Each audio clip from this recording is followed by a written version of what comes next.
You can see evidence in plain sight on the issue of collusion, pretty compelling evidence. All of this is evidence of collusion, and you either have to look the other way to say it isn't, or you have to have a different word for it, because it is a corrupt dealing with a foreign adversary during a campaign.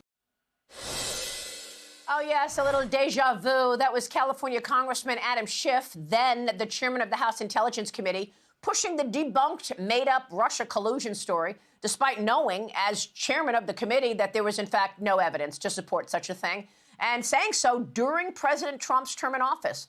Schiff's role in promoting the widely discredited Steele dossier ended up costing him his seat on the House Intelligence Committee last year when he was ousted by former Speaker of the House, Kevin McCarthy. Now Schiff is looking for a promotion to the upper chamber of Congress, as he is one of several candidates running for the Senate seat in California this upcoming Tuesday on Super Tuesday.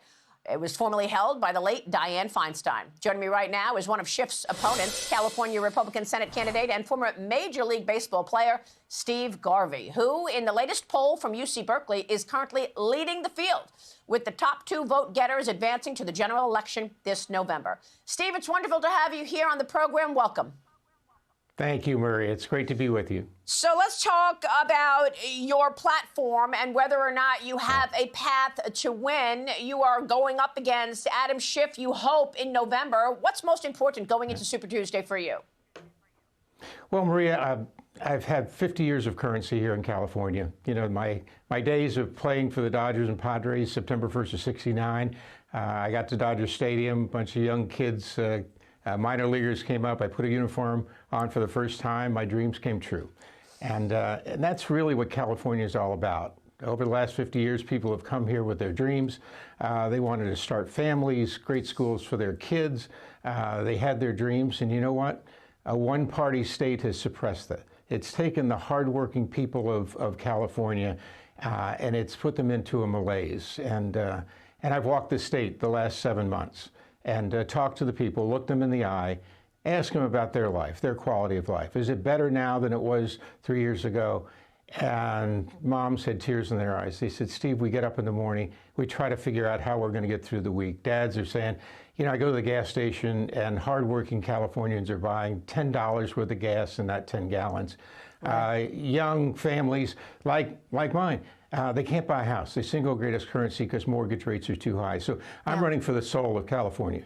And right now, President Biden and Governor Gavin Newsom are trying to make it easier for the illegals to get a mortgage with no interest. This was a story this past week about these new mortgages that are being offered to illegals. You went to the border, I know, in California, in San Diego, and I know now this is being called the new hotbed because Governor Abbott has put razor wire in place in Texas. They're coming in through San Diego. What can you tell us? Maria, the true war is the war against America by illegal immigrants. I went to the border with Congressman Darrell Issy. We went down to the ocean, started there. This is a point where the immigrants swim around. They're given life vests. They die frequently. And by the way, Mexico dumps its sewage on the coastline. It comes to America, and 2 or 3 miles or 4 miles have to be shut down. We need to deal with Mexico. Then we went to the top of the wall, top of Otay Mountain, very close to Jacumba, and we saw openings that weren't finished by this administration. And we saw a village, and in that village was a big mansion in the middle. And we asked the Border Patrol, what's that? And they said, that's the terrorist cartel that are vetting these people before they come across, stealing their money, doing whatever to them, inhumane things. Our U.S. Border Patrol, God bless them, Maria and ICE, are doing the best job they can, but they're having no support from this administration that really only wants power and the ability to be deceitful to the American people. So that border, those terrorist cartels are destructing America. We've got to go and secure the border. And let's Chinese gangs that are bringing in drugs. And you heard this morning, human trafficking, all things that are unconscionable shouldn't happen. Let's get back to Title 42. Let's deal with Mexico. Let's start dealing with these immigrants who've come across and vet them again. This is America. Let's get back to law and order, a fight against crime on the border, in our streets, and around the world. All right, I want to take a short break and then come back and talk to you about the path to victory. Can you win in a state that is largely liberal? of California. I'm talking with Senate candidate Steve Garvey, and we'll be right back in just a moment. Stay with us, Steve.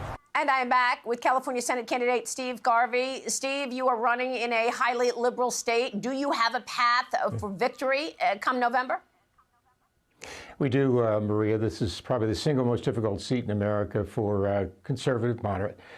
We have a narrow path, but you know that path is built on common sense, compassion, consensus building. You know, I've built championship teams. I unite people. But more importantly, I talk to moms and dads, grandmothers and grandfathers about their future, their families, their children. I talk about this is a campaign for their souls. You know, I don't judge people. I listen to them from the inside out. And they're speaking loudly now about it's time for change. This fresh-faced young kid who's got common sense, who we know, who we trust, who we used to watch. 30,000 people went to work with me and watched me go out with passion every day. You know, I never took the field for Republicans or Democrats or independents. I took the field for all the fans, and now I'm running for all the people. And you say you run into people and they say thank you. They're glad that they have an alternative. And God bless you. You know, we get up on Sunday mornings, we listen to you, we go to church, we thank God for our lives, living in California in this great country. And then 7 months ago, I decided I was better than this. I had a voice. I was going to stand up for the people, and now they're making their voices heard. So we're going to go from here, Maria. Anything you want to say to Adam Schiff, your #1 opponent right now? Well, yeah, in the debate, I said you were censored, one of only 3 congressmen in history. And by the way, sir, you lied to 300 million people, and you can't take that back. Right. Thank you so much.